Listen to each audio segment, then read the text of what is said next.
자, 교재는 487페이지 공소장 변경의 절차입니다. 자, 또 지금부터가 공소장 변경에서 취지가 잘 되는 파트이기 때문에 잘 봐두시면 됩니다. 자, 먼저 첫 번째, 검사 신청에 따른 공소장 변경을 볼게요. 자, 먼저 조문. 자, 1항 체크하시고 5항 체크하시고 이 두 가지 조문이 취지가 잘 되기 때문에 볼게요. 자, 검사가 밑에 공소장 변경을 하고자 할 때는 그 취지를 기재한 공소장 변경 허가 신청서를 법원에 제출하여야 한다고 되어 있죠. 이게 뭐죠? 서면이죠. 서면 제출이 원칙입니다. 그런데 밑에 5항 가보시면 자, 피고인이 제정하는 공판정에서는 피고인에게 이익이 되거나 피고인이 동의할 때는 이 구술로서도 변경 허가를 할 수가 있다는 것이 원칙으로는 서면이지만 피고인에게 이익될 때 동의할 때 구술에 의한 공소장 변경 허가를 할 수 있다. 아시겠죠? 자, 그 다음 밑에 판례 별표 쳐보시고요. 출제 잘 됩니다. 자, 세 번째 줄부터 읽어볼까요? 검사가 구술로 공소장 변경 허가 신청을 하면서 변경하려는 공소사실의 일부만 진술하였고, 그쵸? 여기 일부만 진술했대요. 그리고 밑에 나머지는 이 전자적 형태의 문서로 제출하였다면 이게 뭐죠? 전자적 형태의 문서를 제출했다는 말이 USB예요. USB. 이거를 제출했다는 거예요. 그러니까 문서의 양이 방대한 거예요. 방대한 것이기 때문에 1번만 진술하고 나머지 USB에 담아서 던져줬다는 겁니다. 그랬을 때 우리 판례는 공소사실 내용을 구체적으로 진술한 부분에 한해서만, 그렇죠? 진술한 부분이죠. 진술한 부분에 한해서만 변경 허가 신청이 된 것으로 볼 수 있고 그 밑에 이 전자적 형태의 문서는 허가 신청이 된 것이라고 볼 수가 없다는 겁니다. 아시겠죠? 그런 내용이고요. 그래서 이것까지 허가 신청이 되었다고 하면 틀려요. 자, 요 색깔 칠할게요. 일부만 진술했다고 했을 때 요 진술 부분 이것만 잘 봐두시면 됩니다. 자, 신청 시기를 볼게요. 자, 첫 번째 변론 종결 전에 해야만 됩니다. 변론 종결 전이라면 항소심에서도 가능한 거예요. 따라서 변론 종결한 이후에는 할 수가 없어요. 할 수가 없는데 예외는 있죠. 변론을 종결했다 할지라도 나중에 변론이 재개됐을 때는 그때는 역시 마찬가지로 공소장 변경이 가능해요. 재개됐을 때 이렇게 보시면 되겠네. 그러니까 동그라미 친 부분은 되지만 세모 친 부분은 안 된다는 겁니다. 자, 됐죠? 밑에 판례 별표 치지 말고 체크만 한번 해볼까요? 자, 공소장 변경은 그 밑에 공판 심리를 종결하기 전이죠. 종결 전. 그렇죠? 동그라미 치시면 이때 가능하다. 자, 끊고 법원이 적법하게 공판 심리를 종결한 뒤에는, 그쵸? 종결한 뒤 세모 쳐보시면 안 된다. 됐어요? 요것이 바로 밑에 위에 나와 있는 1번, 2번 판례입니다. 그쵸? 이 판례는 18년도 간부 시험에 한번 나온 적이 있고, 자, 다음 페이지 볼게요. 똑같죠? 자, 역시 종결하기 전 동그라미. 가능하다. 그 밑에도 변론적이 나와 있어요. 동그라미. 그 밑에 변론적이 나와 있어요. 동그라미. 동그라미 친 것은 다 가능하다는 거예요. 자, 올라가 보시면 두 번째 줄에 허가하여야 할 것이지만 끊고 적법하게 심리를 종결하고, 그쵸? 심리를 종결한 후에는, 그쵸? 후자 세모 치시면 후에는 안 된다. 그치? 법원이 종결한 공판의 심리를 제기해서 공소장 변경을 허가해야 할 의무가 없다. 자, 됐죠? 그 밑에도 그 밑에 냈고요. 그래서 이것도 출제가 잘 돼요. 별표 쳐보시면 돼요. 자, 됐습니다. 그 다음에 사유의 고지 볼게요. 자, 조문 볼게요. 법원은 공소사실 적용법조 추가 철회 변경이 있을 때에는 그 사유를, 그쵸? 피고인 또는 변호인에게 고지를 해야만 한다 그랬어요. 또는 동그라미. 그 밑에도 부본을 또는 동그라미. 그쵸? 밑 하면 틀려요. and 하면 틀리다고 아시겠습니까? 변호인 과나 밑을 쓰면 틀려요. and가 아니고 오화입니다. 오화. 영어로 오화. 네, 됐죠? 자, 그래서 밑에 판례 공소장 신청서 부본을 피고인과 변호인 중 어느 한쪽에 대해서만 송달했다고 해서 위법이 있지는 않다. 즉 잘못이 있다고 볼 수는 없다는 거예요. 왜? 법조문대로 실행했기 때문에요. 이것도 작년도 경감부 문제. 그쵸? 자, 그래서 어느 한쪽에만 송달하면 되는 것이기 때문에 피고인에게 송달했고 변호인에게 송달했고 피고인에게 송달하지 아니했다 해서 마지막에 위법이 있다고 할 수가 없다. 그쵸? 또 피고인이 충분히 법정에서 진술 변론하였다면 역시 판결 결과에는 영향이 미치지 않는다고 봤습니다. 그래서 색깔 한번 칠해볼까요? 여기 보시면 또는 색깔 칠하세요. 한쪽 색깔 칠하시면 돼요. 변호인 색깔 칠하시면 되겠네요. 다음 페이지 볼게요. 자, 여러분 책에는요, 여기까지만 교재 나와 있을 거예요. 여기까지만. 근데 저는 이제 요 첫 번째, 두 번째, 세 번째 줄을 약간 추가했습니다. 근데 이것은 앞에서 봤잖아요. 그쵸? 298조 1항 우리 앞에서 봤던 거예요. 추가 철회 변경할 수가 있고 이때 법원은 동일성을 해치지 아니한 한도 내에서 허가하여야 한다라고 규정하고 있다는 부분. 이건 앞에서 설명했잖아요. 그쵸? 자, 그 다음 잘 보세요. 요것이 출제가 잘 되니까 요 판례 펼쳐 쳐보시고요. 검사의 공소장 변경 허가 신청이 동일성의 범위 안에 있는 것이라면 법원은 반드시 어떻게 된다? 이를 허가에 하여야만 한다고 되어 있습니다. 그렇죠? 우리 앞조문에서 허가하여야 한다고 되어 있기 때문에 법원은 반드시 의무적으로 해야만 합니다. 할 수 있다고 하면 틀려요. 그래서 이거 출제가 잘 되니까 다시 한번 색깔 칠하시고 할 수 있다면 틀리다 그랬어요. 아무것도 아닌 것 같지만 여러분들이 형사법만 공부하는 것도 아니고요. 뭐 다른 과목들도 많고 그 다음에 이 책을 덮어버리면 이 책이 1000페이지짜리 책이잖아요. 그래서 아리까리해요. 어떤 것인지 하여야 할 수 있는 것인지 하여야 하는 것인지 아리까리한 경우가 무지 많단 말이겠죠. 그러니까 숙지를 확실하게 해두셔야만 됩니다. 자, 그 다음 볼게요. 자, 일제의 관계, 포괄일제 포함하는 것입니다. 포괄일제 이렇게 하시고 이렇게 묶어 놓으시면 되겠네요. 단순일제든 포괄일제든 간에 여러 범죄 사실들 중에서 그 밑에 그 일부의 범죄 사실에 대해서 공소가 제기가 된 뒤에 항소심에서 나머지 부분을 추가했다 하여 동일성을 해치는 것이라 할 수 없기 때문에 따라서 항소심에서 이 항소심에서 이를 추가하였다고 한다면 법원은 반드시 이를 허가해 주어야만 합니다. 아시겠죠? 앞에서 제가 그랬잖아, 그치? 그 뒤에서 배우겠지만 공소장 변경이라고 하는 것은 항소심에서 가능합니다. 항소심에서 이를 추가했다고 한다면 법원은 의무적으로 동일성을 해야지 않는 범위 내에서 이를 의무적으로 허가를 해야만 합니다. 됐고, 자, 그 밑에 불법위법 가볼게요. 항고 안 돼요. 항고가 안 된다. 이게 원칙이다, 원칙. 이게 원칙이라고. 원칙, 항고가 안 된다. 끊고. 예외가 있습니다. 그 위법이 판결에 영향을 미쳤을 때에는 그때가 예외죠. 예외적으로 법원의 그 판결에 대해서 상소를 할 수가 있어요. 그래서 원칙과 예외를 잘 받으셔야 됩니다. 그게 밑에 판례입니다. 별표 치시고.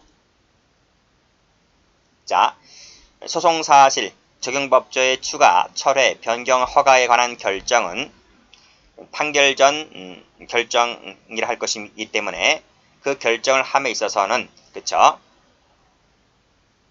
이 가로 열고 여기까지 가로 닫고 자, 다시 한번 볼게요. 자, 추가, 철회, 변경, 허가에 관한 결정은 자, 그 밑에 뭐라고요? 그 밑에 독립해서 상소할 수가 없다. 상소가 안 되는 것이 뭐다? 원칙이라고. 원칙 아시겠어요? 원칙. 근데 예외적으로 그 결정을 함에 있어서 그 위법이 판결에 영향을 미쳤을 때에는 상소할 수가 있다. 이런 말. 그러니까 이것은 예외가 되는 거겠죠. 예외적으로 상소할 수 있고 원칙적으로는 상소가 안 돼요. 아시겠어요? 자, 그 다음 밑에 것도 출제가 잘 됩니다. 별표 쳐보시고요. 자, 공소장 변경 허가 결정에 위법 사유가 있을 때에는 법원은 뭐다? 이를 스스로가 취소할 수가 있다. 법원 스스로가 취소할 수 있다는 것도 출제가 잘 돼요. 그런 말이고. 자, 다음 페이지 볼게요. 자, 그 다음 거는 뭐 그다지 공소장 변경 허가가 됐을 때에는 변경된 공소사실 죄명 적용 법조를 낭독해야 된다고 돼 있고 일단 끊고 이게 원칙이지만 필요하다고 인정할 때에는 그 요지만을 진술하게 할 수 있습니다. 자, 사항이 출제 잘 됩니다. 체크하시고요. 자, 법원은 전 사망 규정에 의한 추가, 철회 변경이 피고인의 불이익을 증대할 염려가 있다고 인정할 때에는 직권이라든지 청구에 따라서 그 밑에 공판 절차를 정지할 수 있다. 할 수 있다. 이건 재량이에요, 재량. 이건 의무적이다. 의무적이 아니에요. 이건 의무적이다. 재량이다. 이런 말이에요. 그래서 이것도 출제가 잘 돼요. 잘 돼요. 색깔 칠하세요. 하여야 한다 하면 틀려요. 그래서 앞에서 나왔던 여기 허가하여야 한다. 이 의무적이라는 것하고 정지는 뭐다? 의무적이다. 이 두 가지가 출제가 잘 된다고요. 할 수 있다냐 하여야 한다를 바꿔놓기 때문에 잘 봐두시기 바랍니다. 밑에 팔로 가볼게요. 피고인 방어권 행사에 불이익을 주지 않는다라고 인정할 때는 자, 법원이 이를 받아들이지 않았다 해서 위법이라고 볼 수가 없다. 옳은 거 없죠? 자, 그 밑에 그 요지가 경합범으로 기소되었던 수개의 범죄 사실을 상습범이라 변경한 정도라고 한다면 불이익을 초래했다라고 볼 수가 없는 것이기 때문에 없는 것이기 때문에 밑에 공소장 변경 허가를 한 후에 상당 기간 연기하지 아니한 것이라든지 변호인의 출정 없이 공표하는 것이 위법이라고 할 수가 없다고 봤네요. 그냥 참고로 받으시고 출제는 정지할 수 없다. 이게 출제가 잘 돼요. 두 번째, 법원이 공소장 변경을 요구하는 경우도 있습니다. 볼게요. 법원은 심리 경과에 비추어서 상당하다고 인정할 때는 공소사실 적용법조의 추가 또는 변경을 요구하여야 한다고 되어 있습니다. 근데 뭐가 없어요? 철회가 없어요. 철회가 없다. 이것도 좀 봐두셔야 돼. 추가 변경만 있지 철회가 없어요. 철회를 집어넣으면 틀려요. 요 철회가 없다는 걸 알아두셔야 돼요. 그 다음 자, 여기서 분명히 자, 요구하여야 한다고 되어 있잖아요. 그쵸? 그쵸? 그러니까 요구하여야 한다. 의무적으로 규정이 되어 있는데 요 판례를 잘 받으셔야 돼요. 판례 CF 하시고 별표 쳐보세요. 하여야 한다고 되어 있는데 판례 실무가들은 이걸 재량으로 본다. 재량으로. 왜? 이걸 의무적이라고 해놓으면 그쵸? 의무적이라고 해놨잖아요. 법조문 자체는. 의무적으로 규정해 놓았지만 그러면 법원이 골병이 들어요. 골병이 든다고. 골병이 들기 때문에 실무가들은 뭐다? 이것을 의무적으로 해석을 하는 것이 아니라 재량으로 해석을 한다고요. 아시겠죠? 그럼 어떻게 돼요? 그럼 어떻게 되냐고. 법조문과 실무가 괴리가 발생하잖아요. 그쵸? 그러면 실무를 뜯어 고칠 게 아니라 법조문을 뜯어 고쳐야 돼요. 그러니까 이것이 개정이 이루어져서 요구할 수 있다 이렇게 해야 되는 것인데 법조문은 법조문대로 가는 것이고 실무는 실무대로 가니까 이게 맞질 않는단 말이죠. 그쵸? 근데 가끔씩 보면 또라이들이 들어가서 출제하는 경우가 있을 때 이것을 또 요구하여야 한다 이렇게 출제한다니까. 근데 이게 맞잖아요. 실적법에서 맞는 얘기이기 때문에 그쵸? 그러니까 국회에서 뭐다? 개정을 해서 이걸 할 수 있다라고 바꿔놓는 것이 제일 좋지만 어쨌든 엄연히 현행법상 요구하여야 한다라고 되어 있기 때문에 이 부분을 실무가들이 해석할 때 재량으로 해석을 한다. 이렇게까지 알아두셔야 돼요. 출제가 잘 되는 것은 요 밑에 판례가 출제가 잘 되는 것이기 때문에 이 판례를 알아두셔야 돼요. 아시겠습니까? 그래서 요 조문을 문제 내기보다는 판례를 출제 많이 했기 때문에 판례를 꼭 좀 숙지해 두시고요. 그래서 재량에 속하는 것이기 때문에 공소장 변경을 요구하지 아니했다고 해서 위법이라고 볼 수가 없다고 봤습니다. 자, 밑에 것도 출제가 된 적이 있어요. 17년도 간부라든지 15년 경찰시험에 나온 적이 있는데 밑에 공소장 변경을 요구하지 아니하였거나 그 밑에 성립 여부를 판단하지 아니한 것은 그렇죠? 위법이지가 않다. 왜? 재량이기 때문에. 왜냐하면 법원의 재량이다.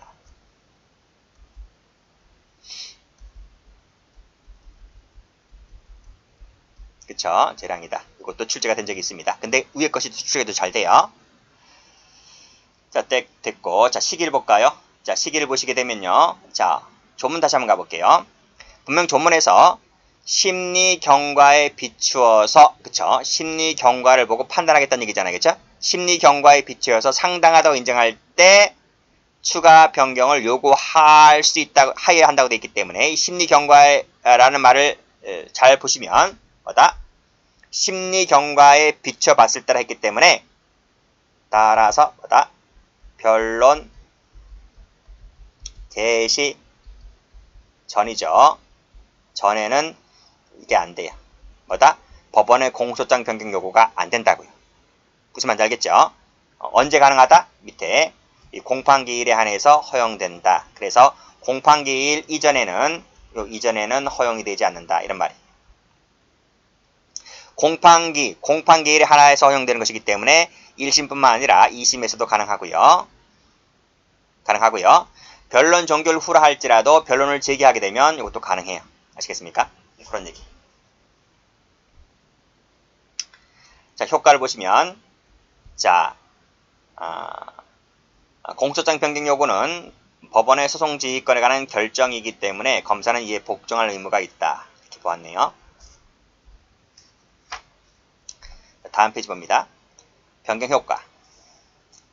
읽어보시고 밑에 조문 가보시면, 자, 단독 판사 관할 사건이 공소장 변경에 따라서 합의부로 변경되었다고 했을 때 법원은 관할권 있는 법원에 이송합니다. 그 밑에가 판례죠. 관할권 있는 법원에 이송을 해야 되고, 그렇죠? 그 다음에 항소심에서 변경된 위 합의부 관할 사건에 대한 관할권 있는 법원은 고등법원이다. 고 봤네요. 이건 관할에서 봤잖아요. 관할에서. 우리 전 맨 앞에 관할 시간에 배웠잖아요. 자, 그 밑에 판례 별표 쳐보시고, 이건 판례 많이 봤었어요. 근데 여러분 제게는 1번, 2번밖에 없을 거예요. 1번, 2번밖에 없는데 제가 3번을 추가시켰습니다. 이 3번은 문제집 시간에 배울 거예요. 자, 공소장 변경이 있을 때 공소시효 완성 여부는 언제를 놓고 따진다? 공소장 변경 시간입니다. 공소장 변경 시를 놓고 따지는 것이 아니라 공소 제기가 있었던 시점을 갖고 따진다는 것입니다.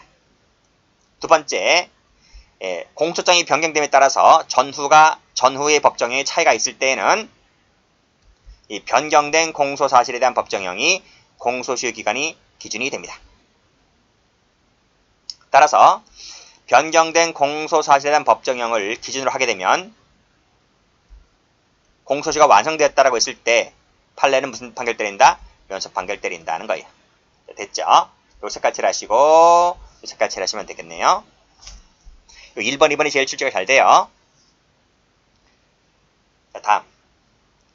자, 허용 절차 나왔죠? 허용 절차. 공판 심리 절차에서 행해진다. 아니, 앞에 설명드렸잖아요. 여기서. 그쵸? 여기서. 심리 경과에 비추어 상당하다고 인정할 때, 법원이 요구할 때는, 그쵸?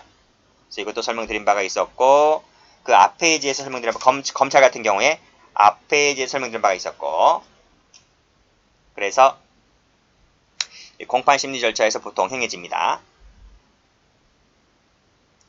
간이 공판 절차는 못했고요. 3번 출제가 잘 돼요. 항소심 동그라미에서도 공소장 변경이 가능하다고 봅니다. 밑에 판례 나왔나요? 밑에 판례 빨간색으로 항소심, 그 다음에 항소심, 그쵸? 전부 다 가능합니다. 두 번째, 이것도 잘 나와요. 체크하시고. 파기 완성되었다고 했을 때 그때의 항소심도 마찬가지로 공소장 변경이 가능해요. 그래서 밑에 판례 나와 있죠? 여기서 원심 판결을 파기하고 여기 항소심에 완성되었다고 했을 때 이 항소심 동그라미 치시고 여기서도 공소장 변경이 가능하다. 자, 안 되는 거 볼까요? 자, 안 되는 거. 약식 절차는 공판 심리 절차가 아니기 때문에 여기서 허용되지 않고요. 상고심 안 돼요. 상고심은 사후심이기 때문에 공소장 변경이 안 된다. 사후심, 속심 얘기 나와 있죠. 그건 뒤에서 배울 테니까 일단은 안 된다고만 알아두시면 될 것 같아요. 자, 됐죠? 출제가 잘 되는 것은 이 두 가지가 출제가 잘 되는 것이 아니라 이 앞에 게 출제가 잘 돼요. 여기 뭐다? 여기 항소심, 여기 항소심, 여기 항소심, 여기 항소심, 여기 항소심. 이거 잘 받으시면 되겠습니다. 자, 됐죠? 자, 여기까지 합니다.